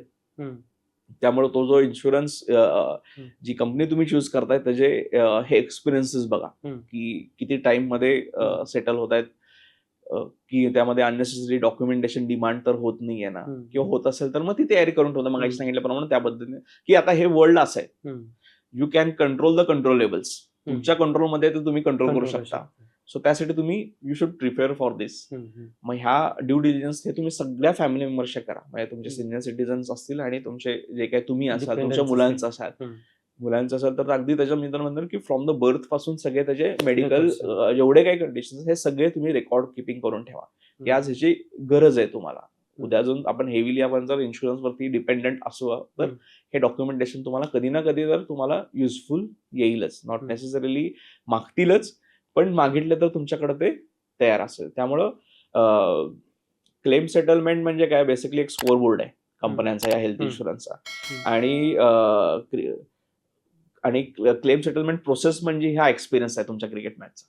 तो किती तुम्हाला चांगला मिळतो अशी कंपनी तुम्ही घ्या. म्हणजे नुसतंच तुम्ही ते स्कोर बोर्ड कडे बघून जाऊ नका की कधी कधी कमी स्कोर मध्ये हाय व्होल्टेज मॅच तुम्ही जास्त एन्जॉय करता. अशा पद्धतीने की जर व्यवस्थित जर त्यांचं असेल किंवा तुम्ही एका कस्टमर केअरला बेसिक कॉल केल्यानंतर त्यांच्याकडनं कितपत लवकर रिप्लाय फीडबॅक येतोय, कितपत लवकर तर तुमच्या जर ट्रॅकिंग मध्ये गेलात तर किती लवकर पास ऑन होत आहेत, हे जितकं बेटर असेल तितकं तुम्ही गरजेचं आहे. पण again it comes to an affordability. Insurance मध्ये मी बघतो की प्रत्येक क्लायंट अफोर्डच करतो असं नाहीये.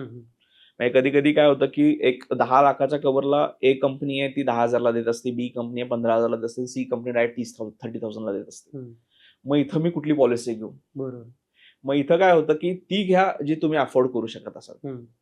त्यामध्ये मगाशी सांगितल्याप्रमाणे तुम्ही चेकलिस्ट करा की जे मस्ट हॅव त्यात आहेत का, अफोर्ड आणि तुमची नीड पण. नीड पण, हा. म्हणजे दोन्ही नीड तुमची फुलफिल व्हायला लागली आहे, अफोर्ड व्हायला लागली आहे, आणि तुम्ही जर व्यवस्थित रेडी करून ठेवत असाल सगळ्या गोष्टी तर तुम्हाला कंपनीकडनं तुम्हाला मिळून जाईल कव्हर.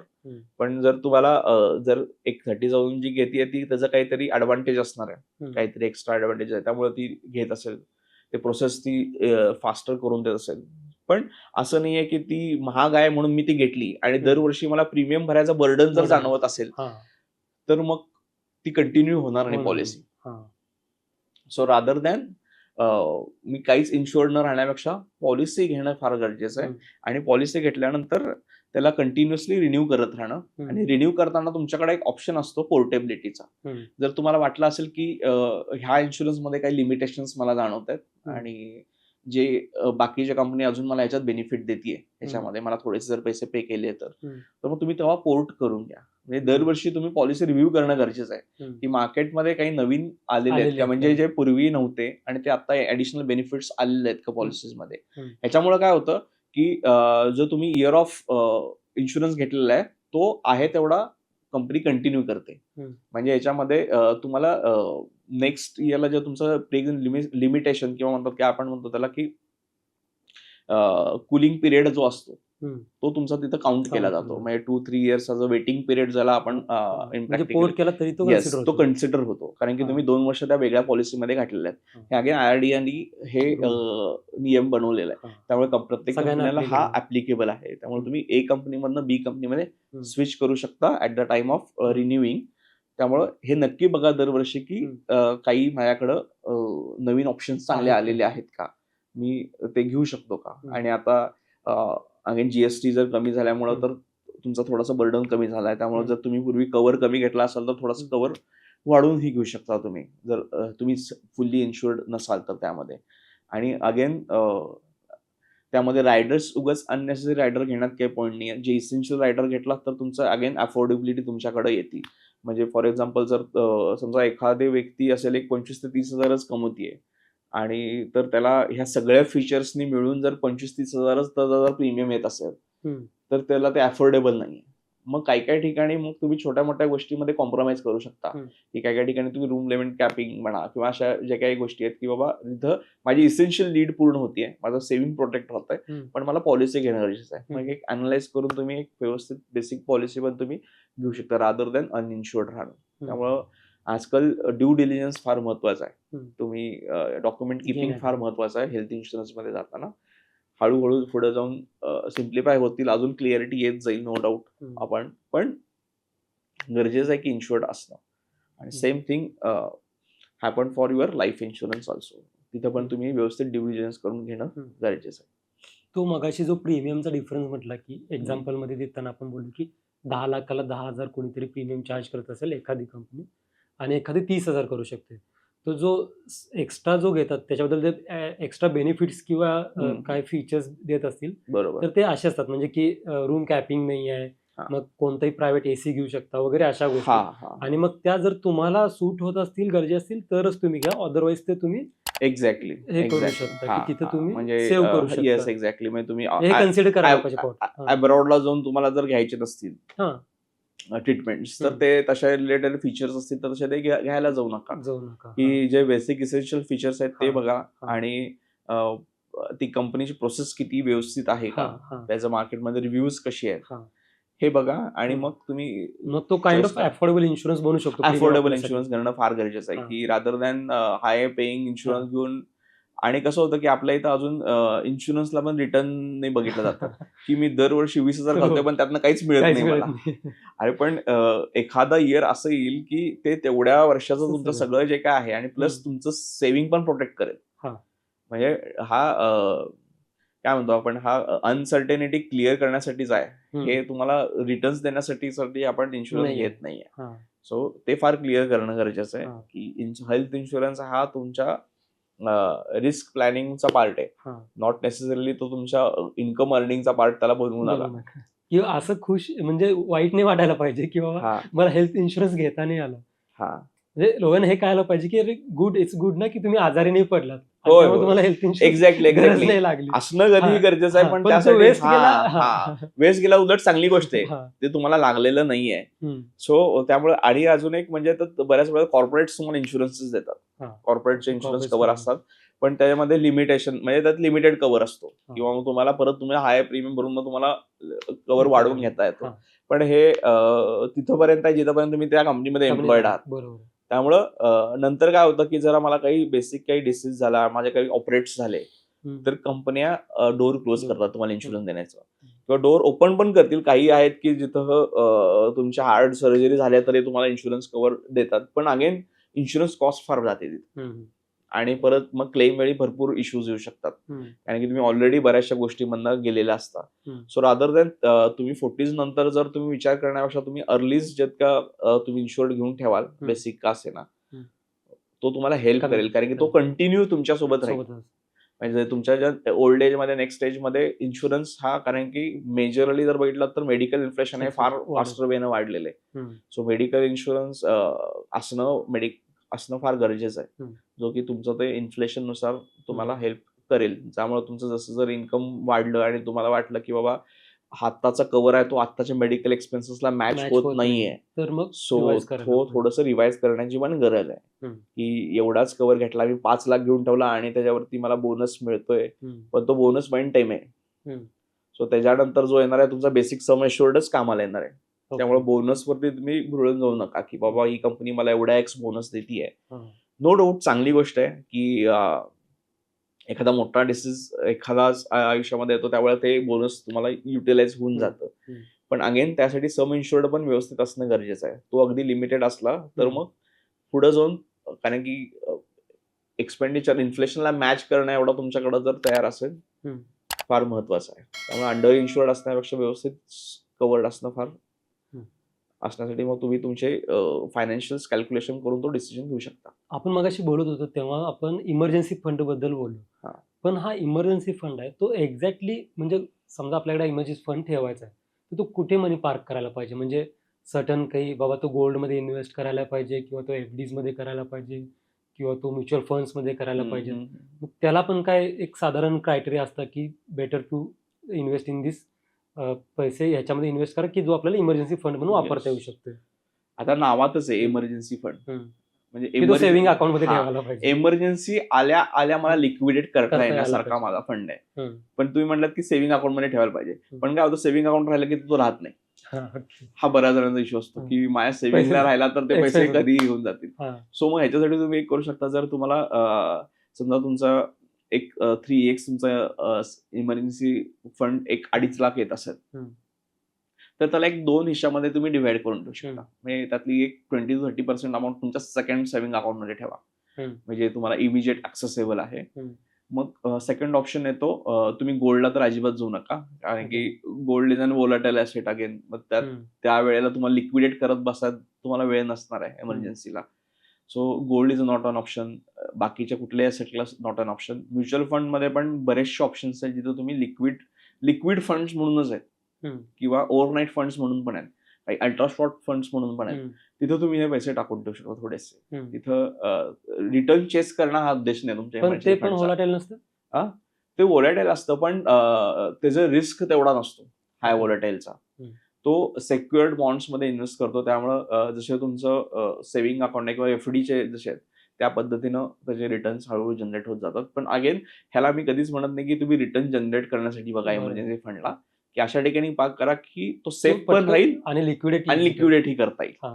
हे क्रायटेरिया पहिल्यांदा. हे 2 क्रायटेरिया फार पहिला महत्वाचे आहेत, की रादर दॅन मग तिथं FD पण असेल तर मग ऍक्सेसेबल इझिली लिक्विडेट करण्यासारखे असेल तर तुम्ही तिथं पार्क करून ठेवू शकता.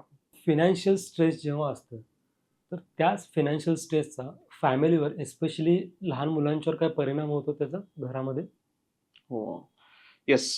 मुलं तुमची बॅलन्स शीट किंवा बँक अकाउंट वाचू शकत नाहीत, पण तुमचं इमोशनल टेम्परेचर समजू शकतात ते, की घरात जे ऑटोमॅटिकली फिनान्शियल स्ट्रेसमुळे जे रिफ्लेक्शन दिसतात, की थोडीशी डिलेइंग घेणं डिसिजन, किंवा कुठलाही आला तर ते स्ट्रेसफुल वातावरण होतं. काही एखादं डिसिजन घेण्यात आलं की ऑटोमॅटिकली स्ट्रेसफुल वातावरण घरात तयार होतं पैशाला घेऊन. आणि चिडचिड थोडीशी ना म्हणलं पेरेंट्समध्ये वाढायला होतो. हम्म. सो ह्याचा सबकॉन्शियसली त्या मुलांवरती हळूहळू बायसनेस तयार होतो.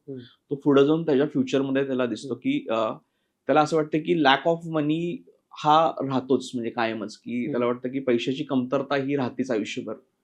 हा त्याला बायसनेस हळूहळू तयार व्हायला चालू करतो. मग त्यानंतर त्याच्या again that comes to again त्याचं एकतर होऊ शकतं की स्पेंडिंग हॅबिट्स कम्प्लिटली त्याचे बदलू शकतात. त्याकडे पैशाचा बघण्याचा दृष्टिकोन थोडासा त्याला स्ट्रेसफुलरित्या जाऊ शकतो. त्यामुळं मुलं डेफिनेटली ते आपण आज सिम्पली वाईब्स समजू शकतात. फायनान्शियलला घेऊन ज्या घरामधलं वातावरण आहे ते लगेच अट्रॅक्ट होऊ शकतात. त्यामुळं त्यांना पण थोडं जरी स्ट्रेसफुल असेल तर थोडं समजून घेणं फार गरजेचं आहे की मुलांवरती आपण त्याच्यावरती जात नाहीयेत ना ह्या गोष्टी माझ्या थ्रू. त्यामुळं थोडंसं, कारण की त्याच्या ते फ्युचर डिसिजन मेकिंग वरती फायनान्शियलला घेऊन तो अफेक्ट होणार आहे कुठे ना कुठेतरी, कारण की हेच पॅटर्न त्याच्यामध्ये रुढले जाणार आहेत आणि ते बायसनेस फायनान्शियलला घेऊन तो पुढे जाऊन त्याच्यावरतीच डिसिजन्स घ्यायला चालू करेल. कारण की ते एकदम इनिशियल स्टेजला ते पक्के होऊन जातात की जर फायनान्शियल स्ट्रेसमुळे जर घरात वातावरण कंटिन्युअसली स्ट्रेसफुल राहत असेल तर कुठल्याही गोष्टीमध्ये डिसिजन घेण्याआधी ताणतणाव होत असतील तर अगेन त्याला असं वाटतं की अरे लॅक आयुष्य म्हणजे असं मनी हा लॅकच राहत होतो, म्हणजे कुठेही गेलं तरी हाच प्रॉब्लेम आपल्याला फेस करावे लागतात. सो ह्याच्यासाठी थोडंसं तुम्ही त्याला पण फायनान्शियल डिसिप्लिन शिकवा हळूहळू तुम्ही ज्या घ्याल, त्यामुळं त्याला समजेल की बाबा पैसा ऍक्च्युली काय आहे. मग एज वाईज नुसार तुम्ही त्याला थोडेसे टिप्स किंवा इन्व्हॉल्वमेंट्स वाढवू शकता तुम्ही. अगदी 0 to 7 years मध्ये तुम्ही ते पिगी बँक्स आपण जे करायचो पूर्वी आपण लहानपणी असताना ते स्टार्ट करा. जसा तो 7 आणि तो 13 पर्यंत जाईल हळूहळू. द स्पेंडिंग हॅबिट वरती ट्रॅक ठेवणं हे त्याला सांगा की बाबा हा आपण तुला मी एवढे पैसे देतोय तर तू किती पैसे त्यातलं स्पेंड करू शकतोस, कितपत तू परत त्या पिगी बँकेमध्ये टाकू शकतोस, किंवा आजकाल तुम्ही मायनर अकाउंट काढून ठेवू शकता त्याच्यामध्ये त्याला हळूहळू डिपॉझिट करणं. मग जसं 12 year कंप्लीट होतील तसे त्याला हळूहळू छोट्या छोट्या कन्सेप्ट सांगणं की बँकमध्ये डिपॉझिट स्लिप्स काय असतात, कसे डिपॉझिट करायचे पैसे, सेव्हिंग अकाउंट म्हणजे काय असतं. मग आता युपीआय तर आपण इझिली युज करतो, पण युपीआय मध्ये काय अनफॉर्च्युनेटली ट्रॅकिंग राहत नाही स्पेंडिंगचं. मग त्याला ट्रॅकिंग कसं केलं पाहिजे की बाबा आपण हे इमिजिएट तुझ्या बँकेतनच जातात ते पैसे, त्यामुळे तू ट्रॅक करत एक्सपेंडिचर्स हळूहळू ठेव. मग SIPs म्हणजे छोटे छोटे इन्व्हेस्टिंग त्याच्या ऑटो सेव्ह आपण कसा करू शकतो. मग त्याला SIPs म्हणजे काय की छोटी छोटी त्याच्याकडनं चालू करणे, बघ कशी ग्रो होतीये. कंपाऊंडिंगचं नॉलेज त्याला हळूहळू द्यायला चालू करा की अनफॉर्च्युनेटली जे आपल्या पिढीला समजलं नाहीये की how actually compounding works. So ते त्याला हळूहळू समजायला चालू होईल आणि तो जो मनी मेकिंग डिसिजन आहे तो अजून बेटर होत जाईल. रादर दॅन जरी स्ट्रेस असेल तर तुम्ही जर ह्या त्याला गोष्टी जर शिकवत गेलात तर तो ऑटोमॅटिकली त्या फायनान्शियली अजून बेटर मॅच्युअर होईल आणि तो बेटर सेव्हिंग पण करेल आणि इन्व्हेस्टिंग पण त्याच्याकडनं चांगलं फ्युचरमध्ये व्हायला चालू होईल. म्हणजे फायनान्शियल मॅनेजमेंटमध्ये ॲटिट्यूड पण तेवढाच इम्पॉर्टंट आहे. येस आणि तो फक्त आपल्याला अफेक्ट करत नाही तर मे बी पुढच्या जनरेशनला पण अननोइंगली करत असतो. Yes, definitely. त्यामुळं बरेचसे मुलं आज बघितलं तर विलेलेच पुढचे की एकदम डिसिजन घेऊन पण मोकळे होतात टाकून, आणि काही काही जण डिसिजनच घेत नाही, अँशियस होऊन जातात की अरे काय होईल काय झालं तर. सो त्यामुळं हे कशामुळे होतं की हे थोडंसं त्यात नीट माहिती अवेअरनेस असल्यामुळं त्या गोष्टी होतात. सो ह्या तुम्ही जर टिप्स द्यायला चालू केलात तर हळूहळू म्हणजे त्याला एक राईट डायरेक्शन पण मिळेल आणि त्याची थॉट प्रोसेस मनीला घेऊन त्याची थॉट प्रोसेस पॉझिटिव्ह व्हायला चालू होईल की बाबा मी कशा पद्धतीनं कुठले कॉन्सिक्वेन्सेस कसे लागतील, मग तो राईट अप्रोचनी त्या राईट पाथनी इन्व्हेस्टिंग म्हणा जे काय त्याची जर्नी आहे स्वतःची तो हळूहळू व्यवस्थित मॅच्युअरली डिसिजन घेऊन करू शकतो. युजली जेव्हा फिजिकल हेल्थ बद्दल बोलतो आपण किंवा एखाद्याला ब्लड प्रेशर आहे, डायबिटीज आहे किंवा हार्ट रिलेटेड काहीतरी इश्यूज आहेत तर त्यासाठी भरपूर टेस्ट अवेलेबल असतात जे डॉक्टर्सच्याकडे असतात की ते सजेस्ट करतात आणि त्या टेस्ट आपण करू शकतो. तसंच फायनान्शियल एखादा हे असेल स्ट्रेस असेल किंवा फायनान्शियल डिझीज म्हणू शकतो आपण, एखाद्याला काहीतरी असेल तर ती लेवल चेक करण्यासाठी काही आहेत असे पॅरामीटर्स की बाबा फायनान्शियल स्ट्रेस तुम्ही चेक करू शकता असे? म्हणजे फिनान्शियल स्ट्रेस चेक करू शकता पेक्षा फिनान्शियल रियालिटी चेक करू शकता सारखे रेशो आहेत. त्याला आपण काय म्हणतो की फिनान्शियल रियालिटी म्हणजे मी आज माझ्याकडे कितपत व्हॅल्यू ऑफ ऍसेट्स आहेत, म्हणजे आपण त्याला काय म्हणतो आपण आम्ही त्याला नेटवर्थ कॅल्क्युलेशन म्हणतो. ओके. नेटवर्थ कॅल्क्युलेशन मध्ये काय येतं की माझ्याकडे आतापर्यंत असलेले सगळे ॲसेट्स हम्म. ते समअप करणं. हम्म. माझ्याकडे मग एखादा लँड प्रॉपर्टी असू शकते. हम्म. देन आफ्टर माझ्याकडे काही इक्विटी शेअर्स मी घेऊन ठेवले असतील, हम्म. काही म्युच्युअल फंड्स माझ्याकडे असतील, हम्म. देन आफ्टर माझ्याकडे काही गोल्ड असेल, काही सिल्वर, म्हणजे एन नंबर ऑफ इन्व्हेस्टमेंट्स असतील. हा. त्याच्यानंतर नेक्स्ट माझ्याकडे लायबिलिटीज किती आहेत. ओके. माझ्याकडे लोन्स, होम लोन किती चालू आहे माझा, हम्म. माझे व्हेकल लोन काही चालू आहे का, हम्म. मदर दॅन पर्सनल लोन काही चालू आहे का, हम्म. EMIs काही चालू आहेत का वेगळ्या लोकॉसच्या. सो ह्या सगळ्यातनं मी मायनस केलं तर मला कळतं की म्हणजे माझ्या liabilities minus assets minus liabilities जर मी केला तर मला मिळतो की माझं ऍक्च्युली किती माझं नेटवर्थ आहे. म्हणजे बाबा मी एवढे माझ्याकडं ॲसेट्स आहेत. मग ह्याच्यातनंच तुम्हाला कळतं की अजून तुम्ही जर ॲसेट डिवाइडेड बाय लायबिलिटीज केला तर तुम्हाला सॉल्व्हन्सी रेशो कळतो तुमचा. ओके. की मी आज सॉल्व्हंट आहे का नाही आहे. हम्म. म्हणजे माझं जर लोन रिपे करायची वेळ आली इमिजिएटली मध्ये तर माझे ॲसेट्स तयार आहेत का त्याच्या अगेन्स्ट, तर मग मी सॉल्व्हंट आहे आज. मग तो जर 1च्या खालती असेल तर तो तुम्ही अजून तेवढ्या सॉल्व्हन्सी मध्ये नाही आहात. जर तो 2 पेक्षा बेटर असेल तर तुम्ही व्यवस्थित सॉल्व्हंट, म्हणजे 2-3च्या वरती जर असेल तर तो तुम्ही व्यवस्थित साऊंडफुली सॉल्व्हंट आहात. ह्याच्यामुळे काय कळतं की इथून पुढं तुम्ही फायनान्शियली स्ट्रेस किती घेऊ शकता. जर तुम्ही इथून पुढे जर अजून लोन्स वाढवलेत तर अगेन तुमचा जो सॉल्व्हन्सी रेशो तो कमी होणार आहे. अगेन तुमची डे टू डे अँझायटी वाढणार आहे पैशाला धरून, कारण की तुमच्याकडे तेवढे रिपेमेंट करण्याची कॅपॅसिटी नाही आहे, पण तुम्ही ओव्हर कॅपॅसिटीनं तुम्ही लोन घेऊन ठेवला असाल. अगेन लोनचे वेगळे पार्ट आहेत, त्यात आपण नाही जातात की काही व्हॅल्यू ऍडिशन करण्यासारखे असतील त्याच्यासाठी. तर पण हे महत्वाचं आहे की बाबा माझ्याकडे आहे का तेवढी कॅपॅसिटी रिपेइंग. तर मग मी पुढं जाताना मी डिसिजन्स कसे घेऊ, कुठली गोष्ट एखादी घेताना मी लोन घेऊ का नाही घेऊ, किंवा मग मी माझ्याकडे असलेले जे काही 4-5 लोन्स आहेत मी त्याला कुठल्या प्रायोरिटीनं मी त्याला रिपे करत चाललेलो आहे. हे पण तुम्हाला डेट रिपेमेंट प्लॅन पण तुम्हाला कळेल की बाबा की ह्या प्रायोरिटीनं मी इथं हे केले तर माझं अजून बेटर व्हायला चाललं आणि मी या वर्षापर्यंत मी माझं सॉल्व्हन्सी रेशो इथंपर्यंत जाईल. मग ह्याच्यानंतर मला काही घ्यायचं असेल तर मी या इयर नंतर किंवा या मंथ नंतर मी पुढचे डिसिजन घ्यायला मोकळं होईल. जसं तुम्ही बाकीचे टेस्ट जसे आपण म्हणले फिजिकलचे, तसेच तुम्ही ह्याचे टेस्ट करून बघा. म्हणजे तुम्हाला कळेल की मी स्ट्रेसफुल मध्ये जाईन की नाही जाईन, म्हणजे कमी कितपत करेन, कारण माझ्याकडे रिअलिटी चेक माझे ऑटोमॅटिकली यायला चालू होईल. आणि ते सॉल्व्हन्सी रेशो हा एक मेजर त्यातला आहे की रिअलिटी चेक. रिअलिटी चेक आहे. अगेन म्हणजे बरेच रेशो आहेत. मग सेव्हिंग रेशो आहे की तो तुम्हाला दाखवतो की तुमचं मंथली तुम्ही कितपत पर्सेंट ऑफ सेव्ह करताय. सॉल्व्हन्सी रेशो अजून एकदा सांगू शकता एक्झॅक्टली तो कसा कॅल्क्युलेट करायचा. सॉल्व्हन्सी रेशो म्हणजे तुमच्याकडे असलेले ॲसेट्स अगेन्स्ट त्याच्या म्हणजे डिवाइडेड बाय लायबिलिटीज. ह्याच्यावरती कळतं की तुम्ही कितपत म्हणजे एव्हरीथिंग. पण त्यातनं तुम्ही मायनस करू शकता. ज्या घरात तुम्ही हाऊसहोल्ड प्रॉपर्टीमध्ये राहताय ती घेऊ नका त्यात, कारण की ती जर लिक्विडेट केली तर मग तुम्ही राहणार कुठं. सो ती ऍसेट मध्ये कन्सिडर करू नका. ते सोडून जेवढे काय तुमच्याकडे ऍसेट्स असतील जे तुम्ही लिक्विडेट करू शकता, जे तुम्ही स्वतः ओन केलेले आहेत, त्यामध्ये मला मग ती प्रॉपर्टी येईल आणि मग मी त्यात टाकतो असं टाकू नका. कारण की ते तुमच्या फायनान्सेस सध्या तुमच्या नावावरती नाही आहेत त्या गोष्टी. त्यामुळे रिअलिटी जर तुम्हाला एक्झॅक्ट चेक पाहिजे असेल तर तुम्ही तो तुमचा रेशो काढणं फार गरजेचं आहे. आता जेव्हा इन्व्हेस्टमेंट बद्दल आपण बोलतो तर इन्व्हेस्टमेंटसाठी काही टेस्ट असतात का, म्हणजे वेदर कोणती इन्व्हेस्टमेंट माझ्यासाठी जास्त सुटेबल आहे, हे काही आपल्याला काही चेक करण्यासाठी काय पॅरामीटर्स काही टेस्ट आहेत? येस आहेत टेस्ट. त्याला आपण रिस्क प्रोफाइलिंग म्हणतो. ओके.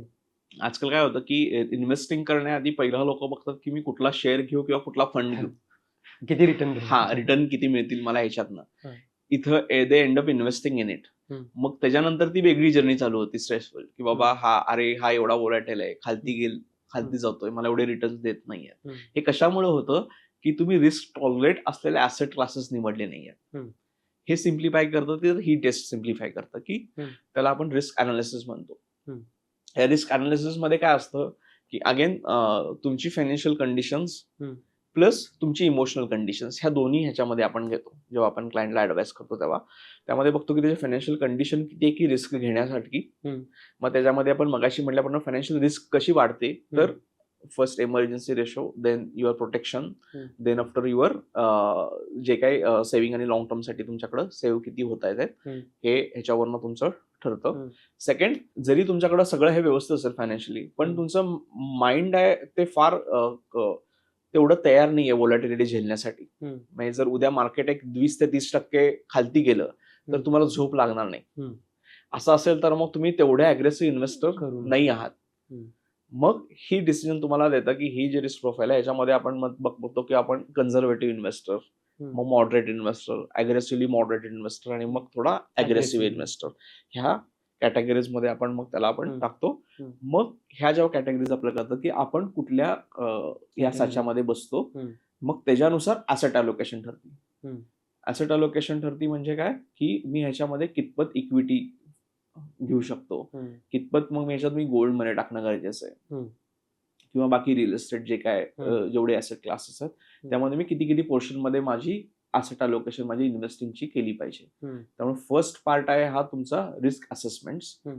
आणि याच्यामध्ये अजून एक येतो की तुम्हाला अर्जन्सी कधी आहे त्या पैशांची, हम्म. म्हणजे तुमचा टेन्युअर काय इन्व्हेस्टिंगचा, हम्म. तुम्ही कुठल्या गोलसाठी, म्हणजे तुम्ही जर 3 इयर्स साठी टाकत असाल, हम्म. तुमची रिस्क प्रोफाईल जरी अग्रेसिव्ह असेल हम्म. तरी तुम्ही अग्रेसिव्ह इन्व्हेस्टिंग करू शकत नाही, कारण की तुमच्याकडे लिमिटेड अमाऊंट ऑफ टाइम आहे. तुम्हाला 3 इयर्स मध्ये ते पैसे लागणार आहेत. हम्म. सो तिथं तुम्हाला मॉडरेट किंवा कन्झर्वेटिव्हनेच इन्व्हेस्ट करावं लागणार आहे. हम्म.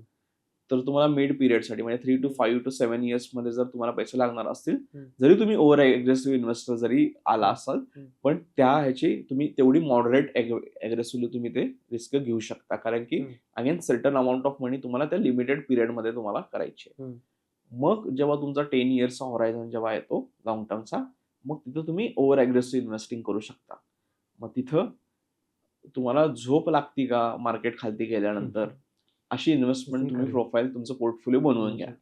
जर तुम्ही पॅनिक रेसमध्ये जात असाल थोड्याशा व्हॉलॅटिलिटीमुळं, जेव्हा आजच्या सारखं जे वातावरण निर्माण झालेलं आहे की जे 2024 सप्टेंबर पासून जे आजपर्यंत बघतो मार्केट, आणि अजून आहेत किंवा 26 मध्ये पण अजून थोडासा मार्केटच्या व्हॉलॅटिलिटी दिसतीये, ह्या सगळ्या कंडिशन्स मध्ये तुम्ही तुमच्या इन्व्हेस्टमेंटला घेऊन कसे आहात, ही रिअलिटी चेक आहे आजची. प्रत्येक इन्व्हेस्टर जो स्वतःला लॉंग टर्म इन्व्हेस्टर समजतो, तो लिक्विडेट करायचा प्रयत्न करायला लागलाय का, पॅनिक सेलिंग करतोय का, हे बघणं गरजेचं आहे.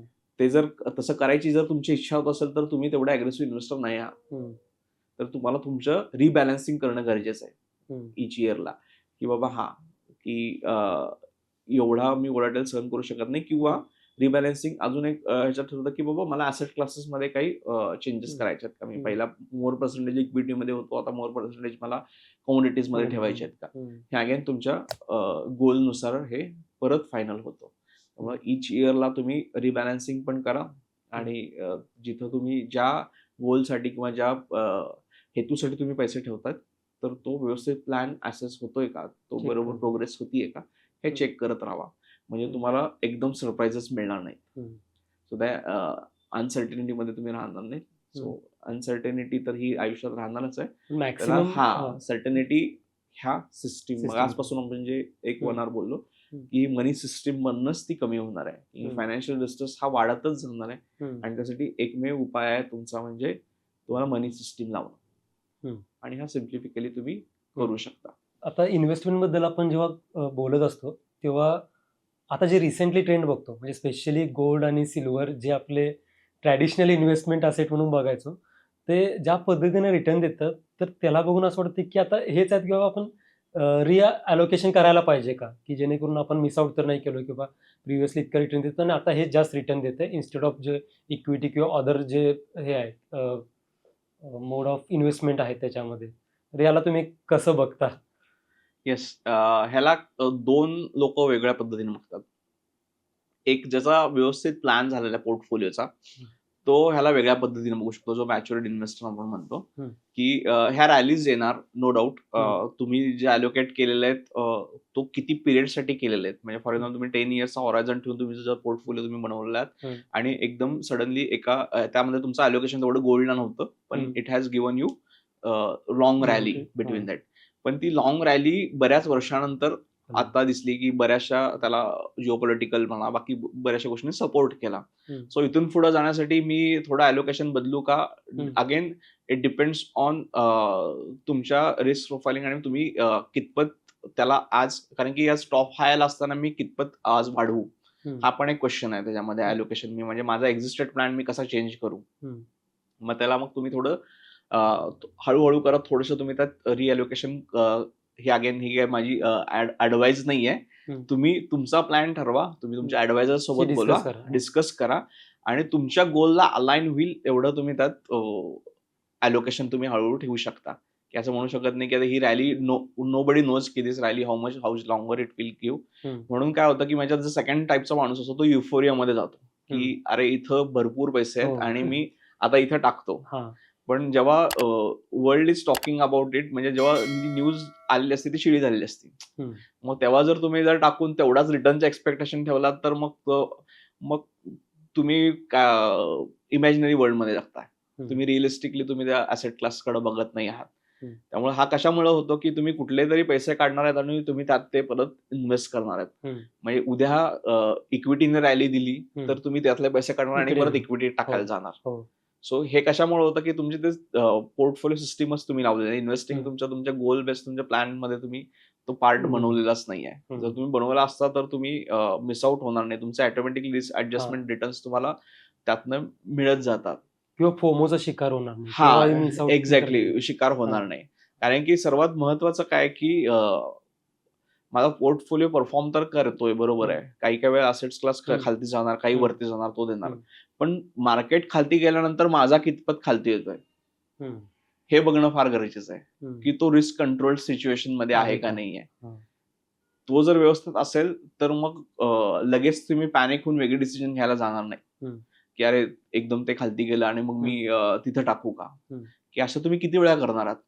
कारण की पिरियड ऑफ इन्व्हेस्टमेंट तुम्हालाकडे एक लिमिटेड आहे ह्या टाइम मध्ये. कारण की इन्व्हेस्टिंग मध्ये बघितलं तर तुमच्याकडे 3 पद्धतीनं तुम्ही रिटर्न मिळवता. एक तर तुम्ही इन्व्हेस्ट करताय ते कॅपिटल आहे तुमच्याकडं, सेकंड जे ऍसेट क्लास आहे त्यातून जे रिटर्न मिळवणार, आणि थर्ड जे आहे ते टाइम आहे. सो ह्या टाइम स्पॅनला तुम्ही जितकं या टाइम मध्ये तुम्ही जितकं त्या इन्व्हेस्टिंग बरोबर छेडखाणी कराल, कमी जास्त करत जाल, अगेन तो डिस्टर्ब करणार आहे तुमचा लॉंग टर्मचा रिटर्न्स. त्यामुळे इफोरियामध्ये न जाता तुमची जी ठरलेली पोर्टफोलिओ आहे त्यात थोडं तुम्ही इच इयरला तुम्ही रिबॅलन्स केलं तर ऑटोमॅटिक ते ऍडजस्ट होऊन जाईल त्या ट्रेंडिंग याच्यानुसार. आणि तुम्ही जे रीच करायचा जो तुम्हाला गोल, ती अमाऊंट तुमची क्रिएट व्हायला लागली आहे का हे बघून मग असेसमेंट ठरवा की मग मी कुठं टाकू, की आज एकदम गोल्ड वाढलंय म्हणून टाकू, की सिल्वर वाढलंय म्हणून टाकू, की उद्या इक्विटी वाढेल तर उद्या इक्विटीमध्ये टाकू. सो ह्या कम्प्लिटली डिसिजन मेकिंग आहे तो परत अगेन त्या पर्सन वरती आहे, त्याच्या गोल स्पॅन वरती आहे. तुम्ही जे वर्ल्ड नॉईज होतं त्याच्यावरती तुम्ही टाकू जाऊ शकत नाही. आता आपण मगासपासून जो डिस्कस करतोय फायनान्शियल प्लॅनिंग आणि मॅनेजमेंटचं, तर जाता एक टेक अवे मेसेज जर द्यायचं असेल तर तुम्ही काय द्याल? अच्छा, आजच्या सगळ्या ह्याच्यातनं बेसिकली समराईज जर म्हणत गेलं तर आपण सुरुवात केली होती मनी अँझायटी पासून. सो ती कमी करायला तुम्ही आज एक कराल. जर तुम्ही अँझायटी मध्ये असाल तर पहिला बघा की माझ्याकडे किती मंथचं कुशन माझ्याकडे रेडी आहे. तुम्ही अगदी 15 दिवसापासून सेव्ह कराल, म्हणजे 15 दिवसाचं कुशन माझ्याकडे आहे. मग त्यानंतर हळूहळू तुम्ही 1 महिन्याचं तुमच्याकडे बॅकअप आहे का, त्यानंतर 2 महिन्याचं, मग 3 महिन्याचं, असं करत करत तुम्ही स्टेप बाय स्टेप ते तुम्ही करत जावा. कंट्रोल करताना आपण मगाशी जे मी बोललो की बेसिकली मनी सिस्टीमला करण्यासाठी तुम्ही 4 गोष्टी करा. एकतर प्लॅन, इन्व्हेस्ट, यूज, रिपीट. हे जर तुम्ही फॉलो केलं तर ऑटोमॅटिकली सगळ्या गोष्टी तुमच्या स्मूथिंगली जातील. मनी अँझायटी तुम्हाला येणार नाही.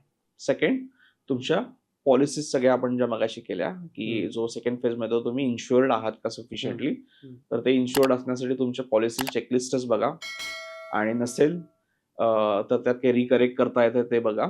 आणि ह्याच्यात सर्वात महत्वाचा पार्ट म्हणजे जे तुम्ही फायनान्शियल्स जे आहे तुमचं ते एक बुक किपिंग करा एका ठिकाणी, आणि त्याला फॅमिलीला पण कॉन्फिडेन्शियल मध्ये घ्या की बाबा ह्या गोष्टी अशा आहेत, म्हणजे जेणेकरून अनसर्टेनिटीज मध्ये त्यांनाही समजेल की काय होतं. बऱ्याच वेळेला काय होतं की फायनान्शियल्स घरच्यांना माहितच नसतात. मग उद्या जर काही अनसर्टन झालं तुमच्यासोबत, they don't know what is happening.